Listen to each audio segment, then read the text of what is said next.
Once again, good morning po sa lahat. Good morning. Gandang umaga.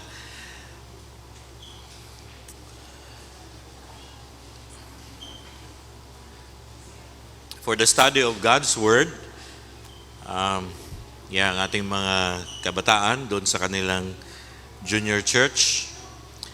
Ang mensahe po natin ngayong umaga ay tinawag namin ito na post-resurrection message. Ano yung post? Pagkatapos ng pagkabuhay muli ni Jesus Christ, ano ang mga sumunod na mga kabanata?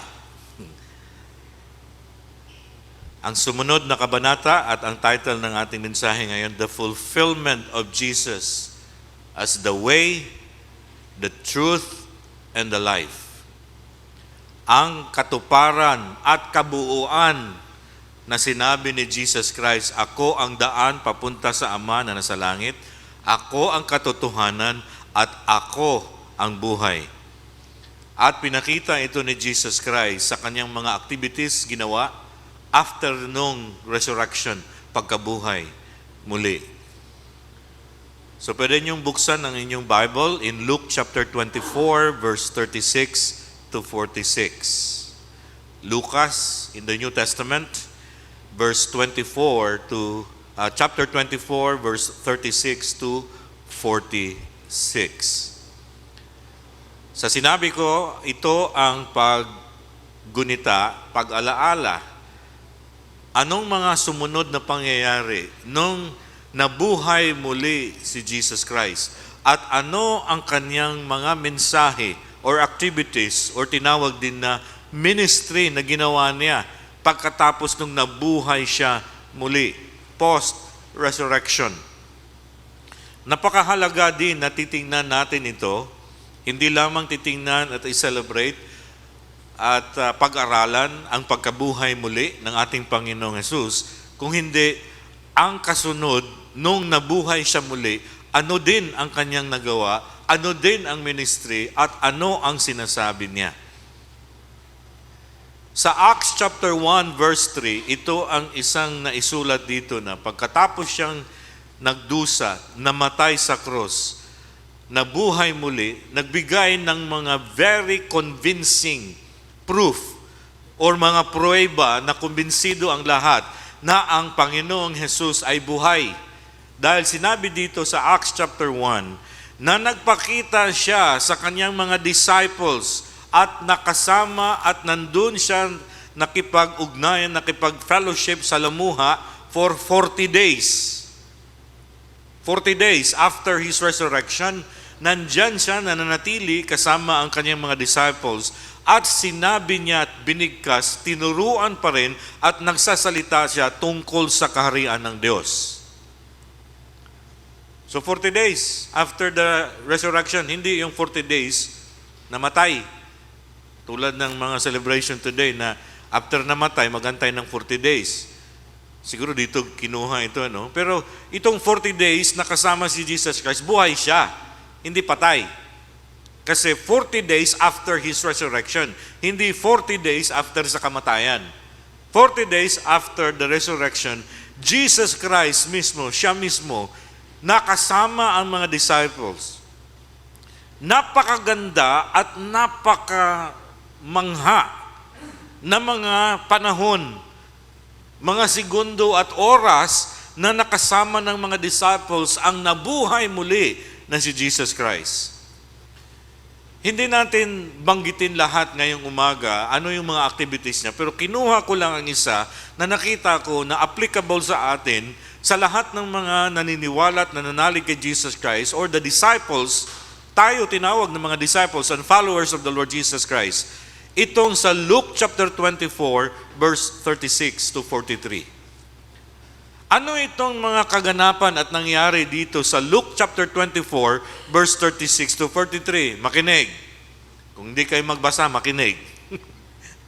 Sabi dito, habang nakatayo ang mga disipulo sa kanilang pagtipon-tipon, biglang nagpakita, lumabas.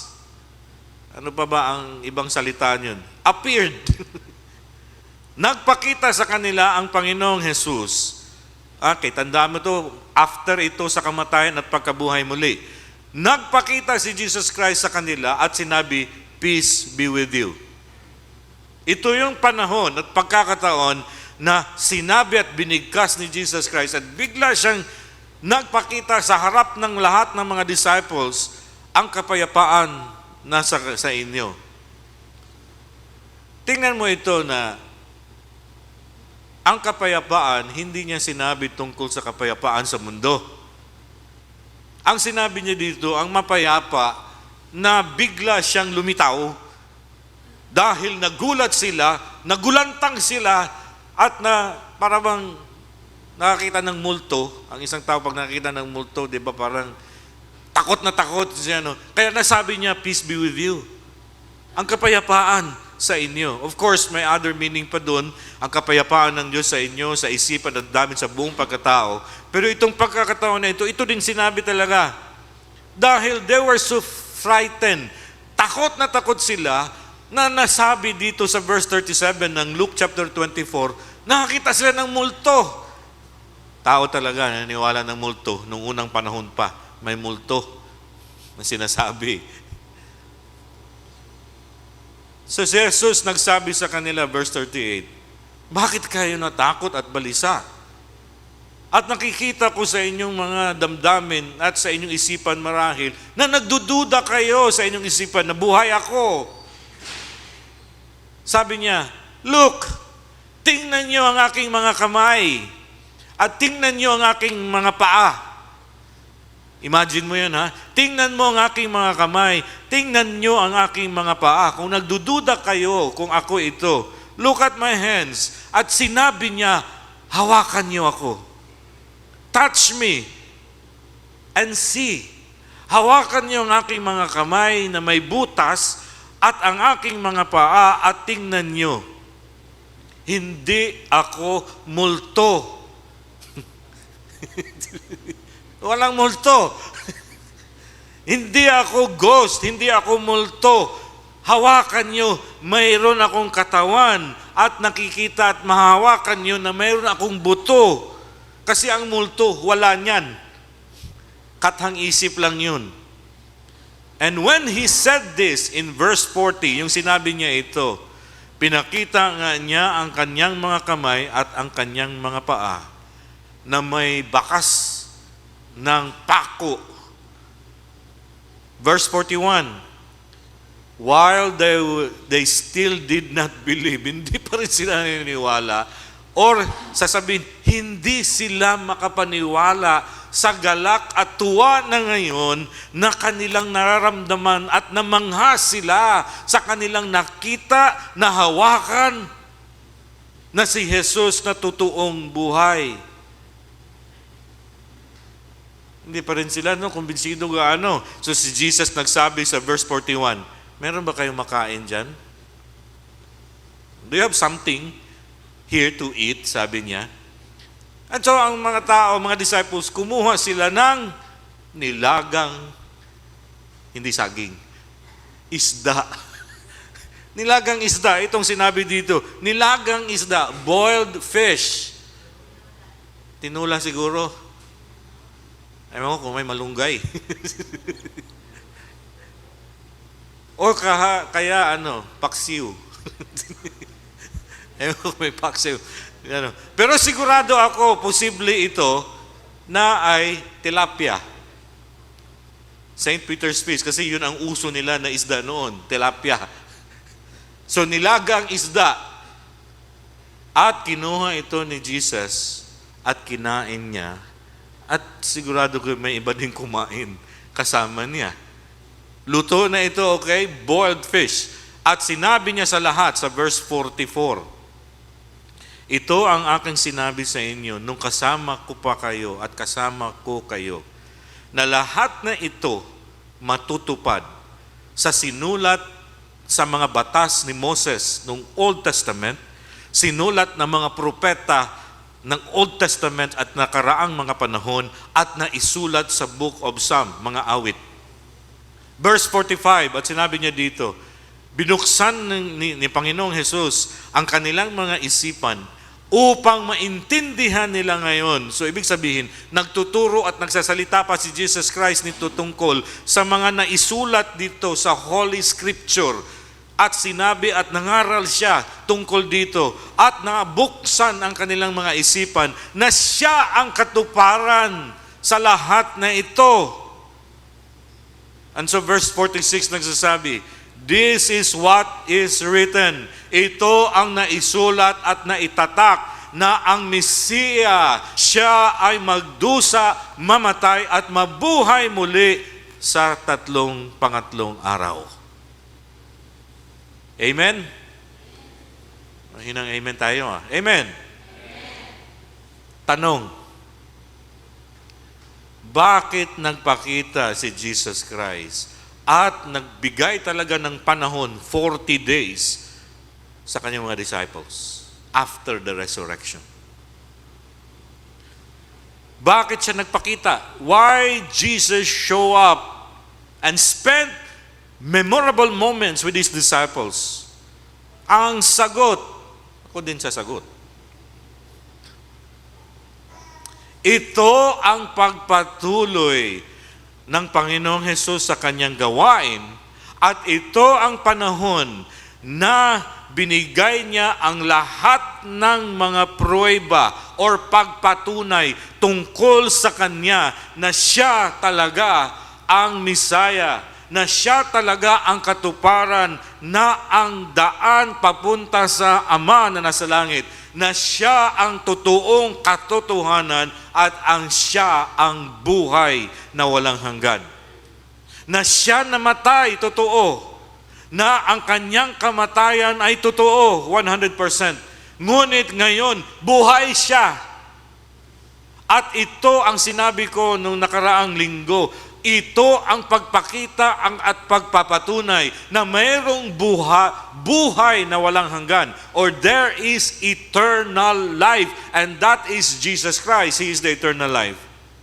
And so wala ninuman at kahit sino man makapunta doon sa langit at makapunta sa Diyos Ama kung hindi dumaan kay Jesus Christ or through Him. Pinakita niya ang kanyang sarili. Hindi lang pinakita, nagpahawak pa talaga. Hindi lang nagpahawak, kumain pa talaga. Bakit? Dahil sa nagdaang linggo, nakita nila si Jesus Christ na talagang nilatigo. Nakita nila si Jesus Christ na talagang realidad at totoo sa kanilang mga mata, at naamoy at nakita nila ang mga dugo ni Jesus Christ na siya ay nagdusa. Nakita nila si Jesus Christ na nakapako sa cross, at narinig nila ang 7 last words ni Jesus Christ, at narinig din nila ang panapos na salita ni Jesus Christ na gi-give up na niya at pinaubayan na niya sa Diyos ang kanang human spirit at namatay sa cross. Totoong tao at totoong kamatayan, hindi yun nag-collapse. Patay talaga dahil wala na ang kanyang espiritu. He surrendered his spirit to God. Ngayon, sinabi niya sa kanyang pagpakita, after the resurrection, itong panahon na ito, sinasabi niya, same person and the same body ay bumalik. Nagpapakita sa inyo ngayon. They are now seeing, nakikita ang realidad na ngayon ng buhay na walang hanggan. Ibig sabihin, literal na nagpakita si Jesus, hindi symbol. Literal na nandyan, hindi sila natulog at nanaginip. Hindi sila lasing. Walang nangyaring ganon, kung hindi tulad ngayon na literal, nagpakita ang Panginoong Hesus sa kanilang harapan. Hindi sa pamagitan ng salita at mga parabulo at mga misteryo na mga kasabihan, kung hindi physical talaga, literal, material. At ito ang masabi ko at sa aking pag-aaral at sa amin, importante ito. This is sensible. Ano yung sensible? Mayroong katunayan.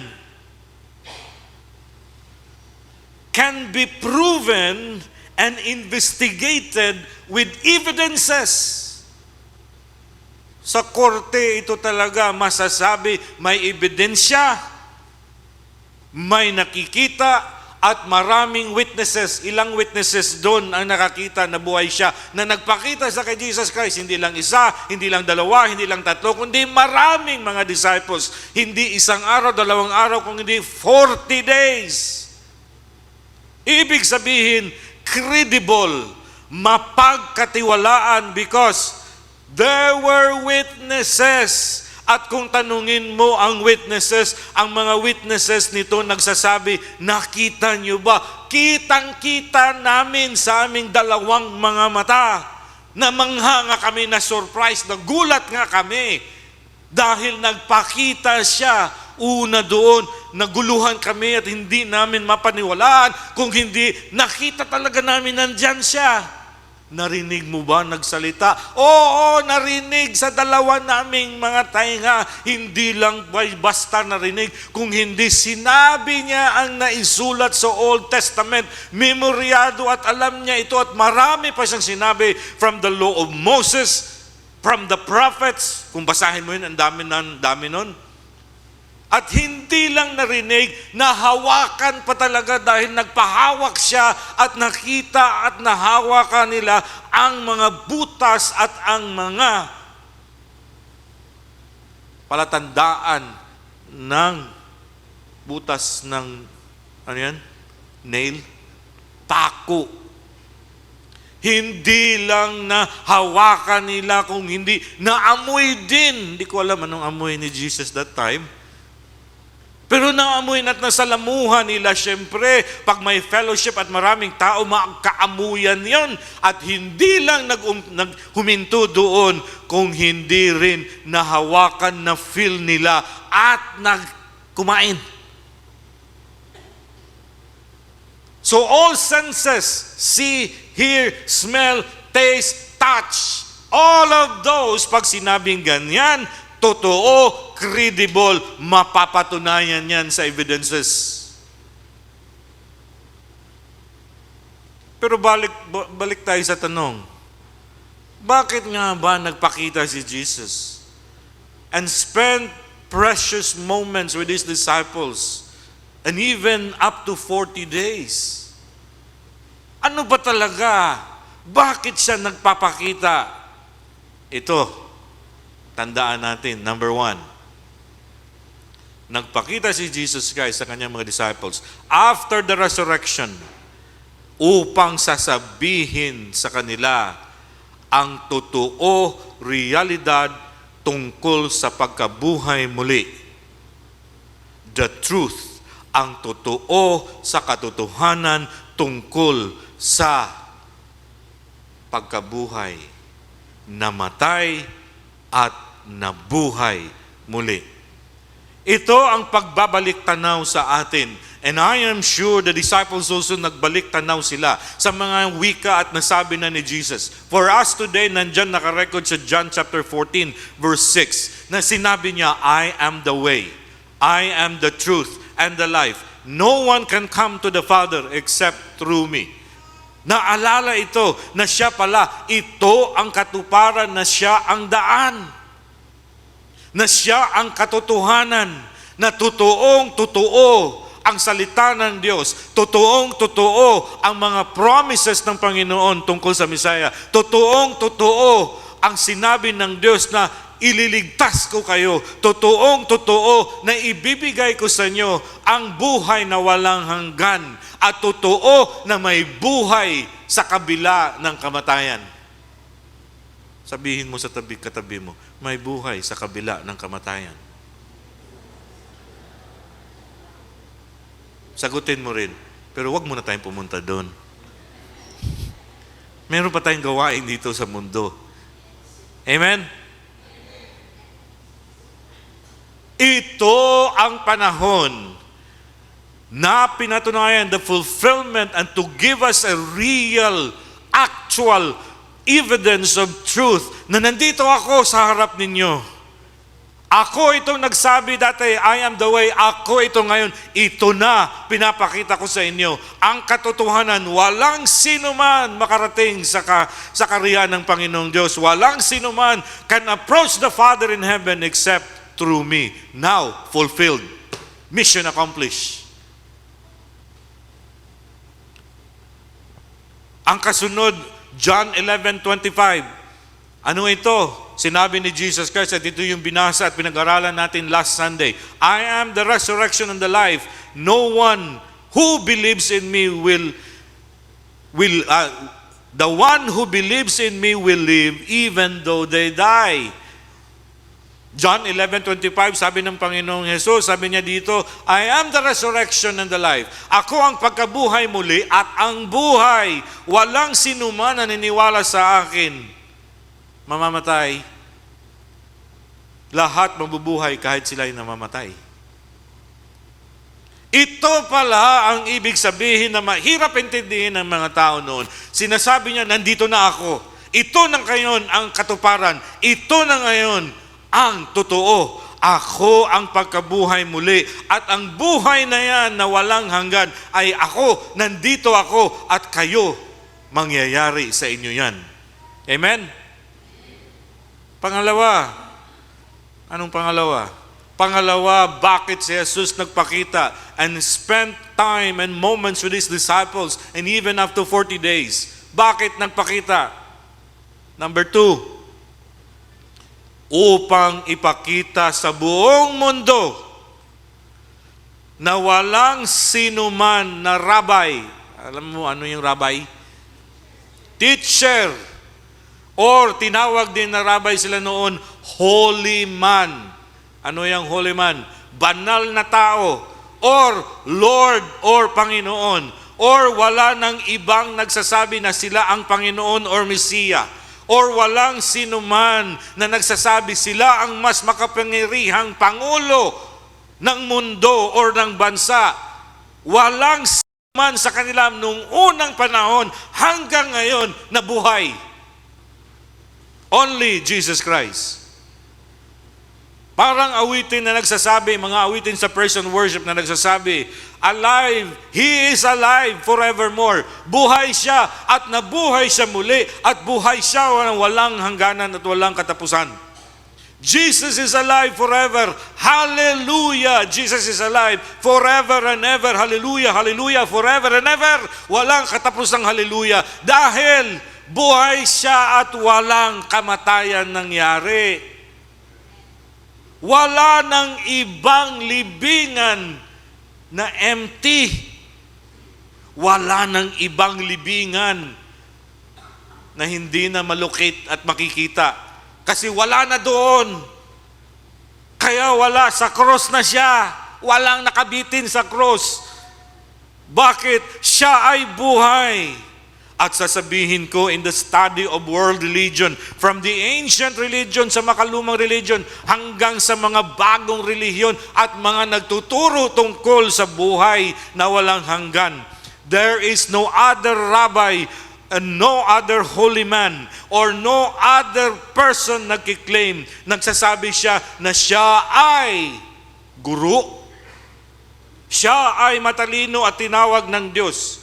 There is no holy man even in Hinduism, even in Buddhism, even in Jainism, in Shintoism, in Zoroastrianism, and Islam. And all of this, lahat silang nagsasabi na merong mangyayaring ganito, pero wala ni isa sa kanila na nabuhay muli. Only Jesus Christ. At lahat ng naisulat sa kanilang isinulat dyan sa Hindu, Buddhist, Judaism, Shinto, Surah, and Islam, and all of this, si Jesus lamang ang nakatupad lahat nyon.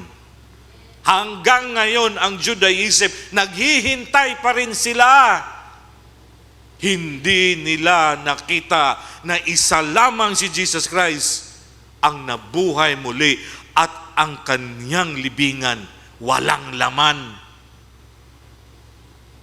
Amen?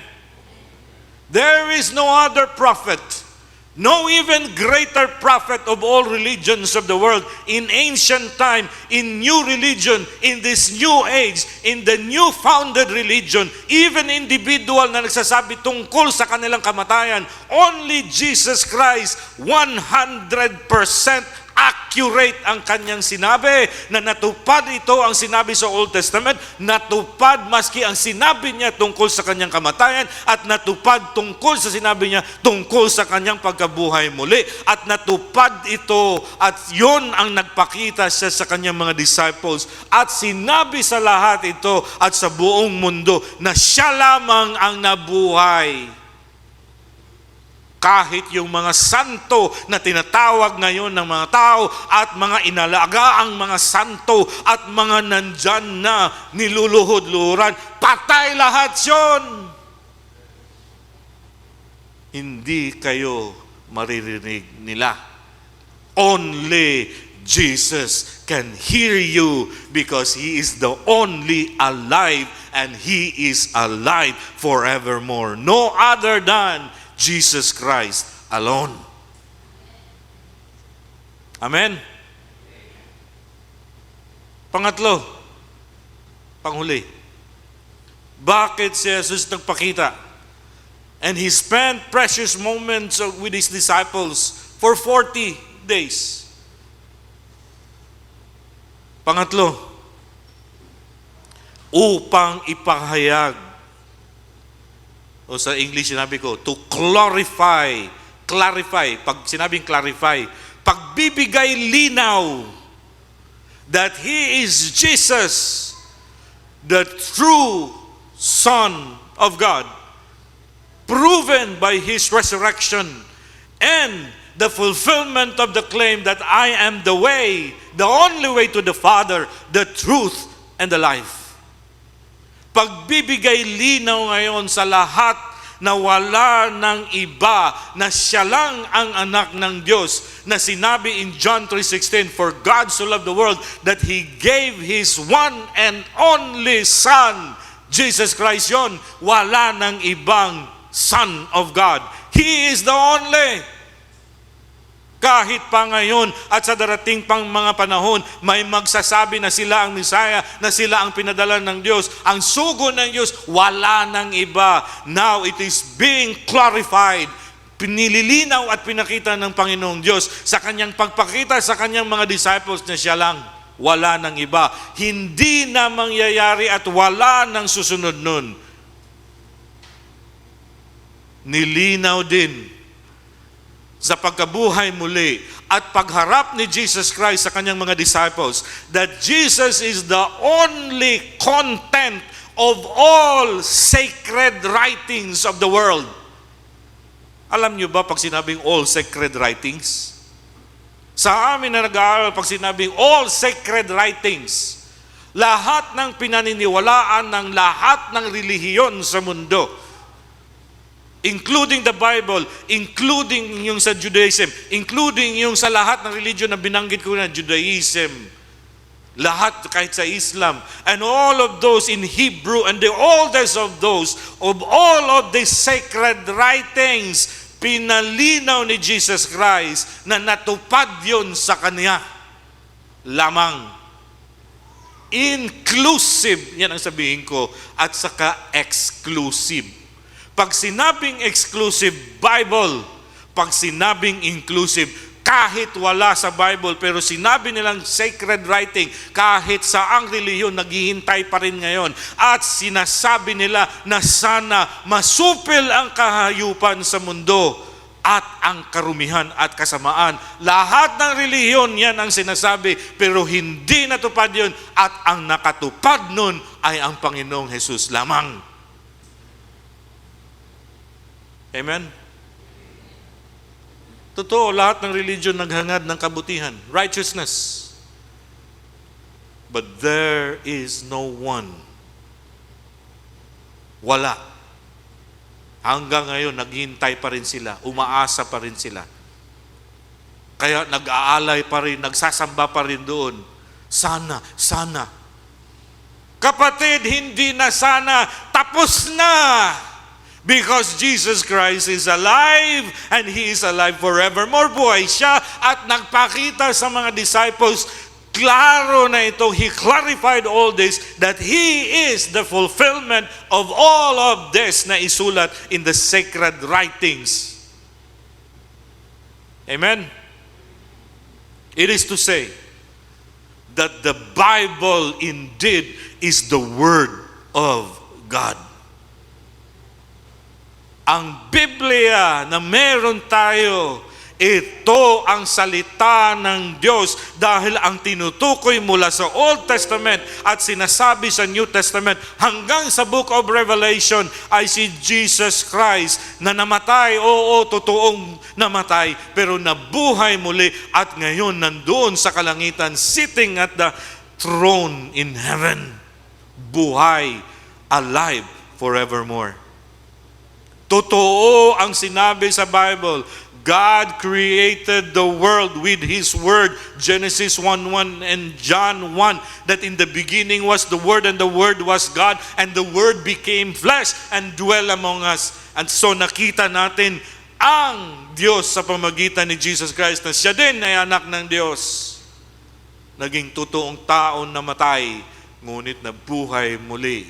At ngayon, nagpakita sa mga disciples to clarify upang maging maliwanag sa lahat na siya ang katuparan nito. The Bible is dependable, maasahan. The Bible is indeed ang salita ng Diyos. Therefore, we see, we hear, we smell, we taste and touch ang Panginoong Jesus. Buhay siya. Sabihin mo sa katabi mo, buhay ang Panginoon ko. Sabihin mo. Gumanti ka rin. Bakit sa'yo lang ba ang Panginoon na yan? Akin din ang Panginoong Jesus. Buhay ang Panginoon natin. Sa lahat ng mga propesiya, hindi lang propesiya sa Bible, kahit sinabi kahit sa ang world religion, ancient man or bago, tinuturo ng mga philosopher na makaiwas sa evil at magiging masaya ang buhay. Maraming mga wellness na sinasabi. Pero ang katuparan nangyari na in Jesus Christ. Amen? Tulad ba ng mga disciples na nagpakita si Jesus Christ, nagdududa pa rin tayo hanggang ngayon? Marami na pa rin nagdududa eh. Kaya mas marami sila dyan. Nandun pa rin nanalangin sa mga patay na santo, patay na Diyos. Sana, tanggapin ako ng Panginoon sa langit. Ganun pa rin, ano? Sana pa rin. But Jesus Christ, laro na niya ito, clarified na ito. I am the way, the truth, and the life. Hindi lang binigkas at sinabi niya, natupad. After the resurrection, sinabi at pinakita niya ito para sa lahat. Kapatid, naniniwala ka ba at tinanggap mo si Jesus Christ sa iyong buhay na Panginoon? Parang mahina yung amen. Parang hindi kayo, nagdududa pa kayo na siya ang Panginoon mo. Tinanggap mo na ba si Jesus Christ as Lord at Panginoon sa buhay mo? Amen? May nagsabing hindi?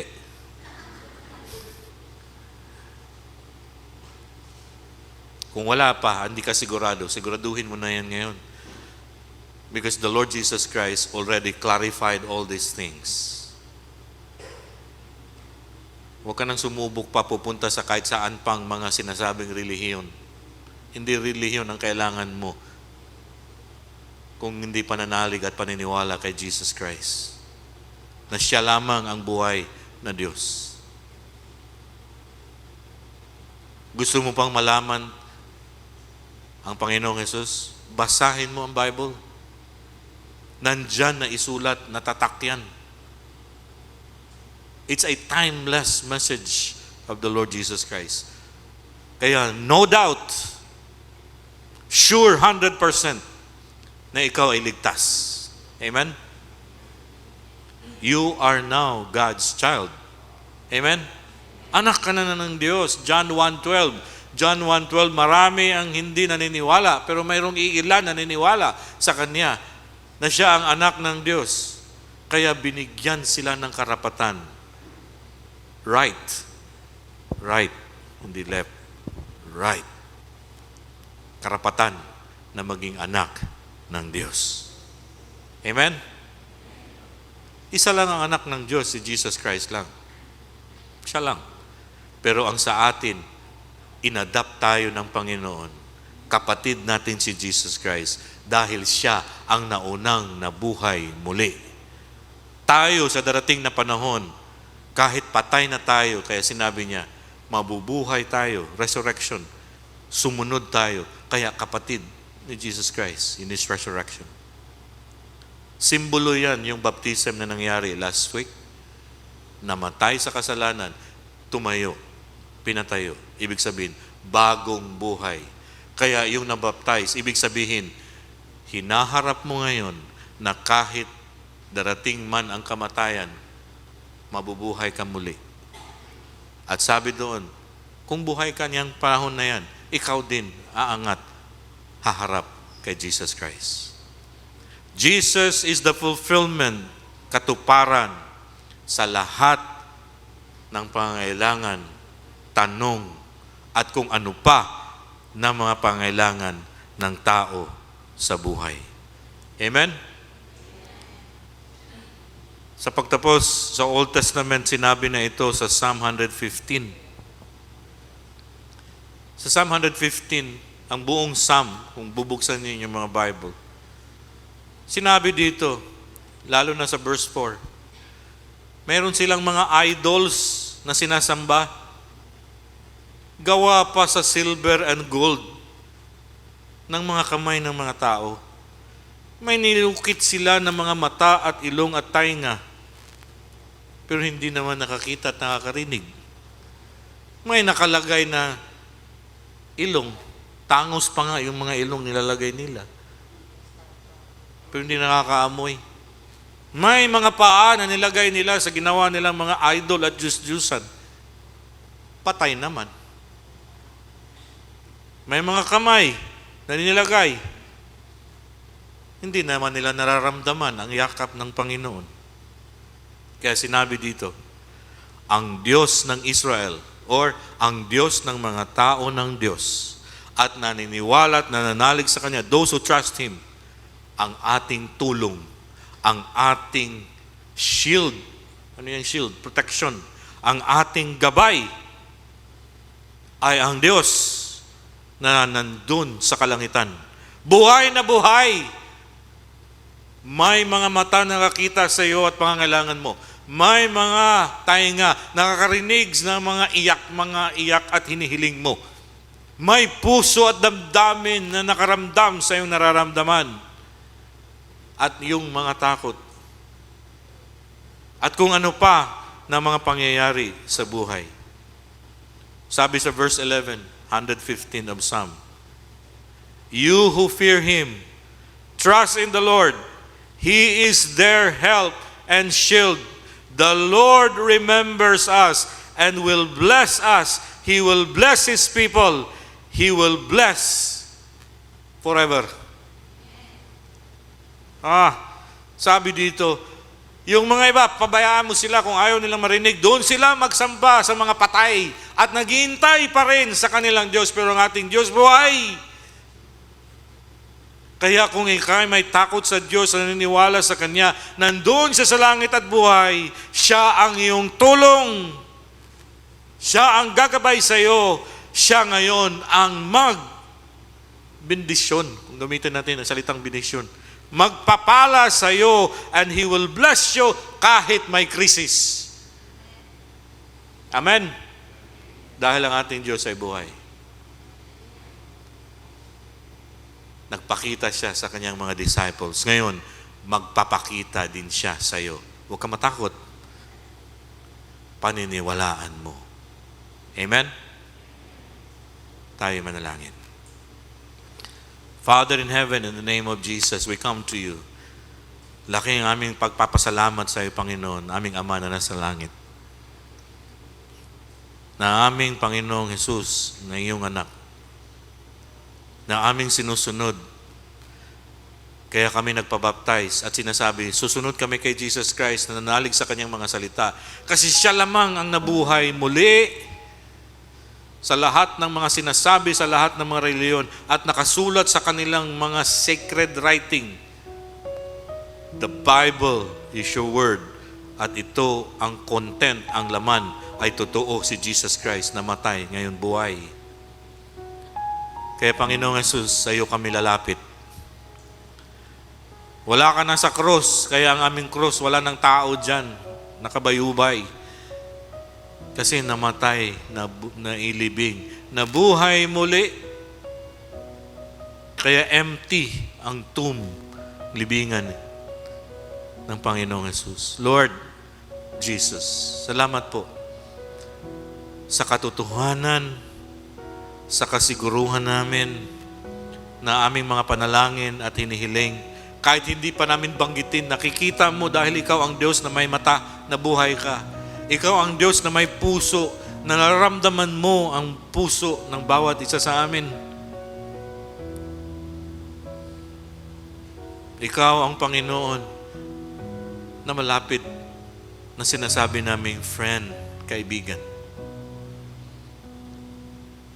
na aming sumbungan. Salamat, Panginoon Jesus. O Holy Spirit, we pray. Patuloy mo kaming gabayan. Ipaalala mo sa amin palagi ito, O Holy Spirit, ang salita ng Panginoong Yesus. Dahil tao kaming makalimutin, lalo na kung may pagsubok, lalo na kung katulad ngayon may krisis. Hindi namin alam anong mga pangyayari sa susunod na mga araw. Hindi namin alam anong mangyayari sa amin physical dahil may mga sakit kami, mahina kami. Thank you, Holy Spirit, that you will remind us of Jesus Christ. So we worship you. Salamat po. Holy Spirit, continue nga ikaw ang mangusap sa bawat isa, yung mga kapatid ko. At sa kanila nandyan online nakikinig. Kahit saan sila, sa kahit anong oras man. Naway, ikaw, Panginoon, the Holy Spirit will speak to them. That our Lord Jesus is alive. Nagpakita siya at magpapakita sa amin din. We give you thanks, Father in heaven, Lord Jesus, Holy Spirit. Amen.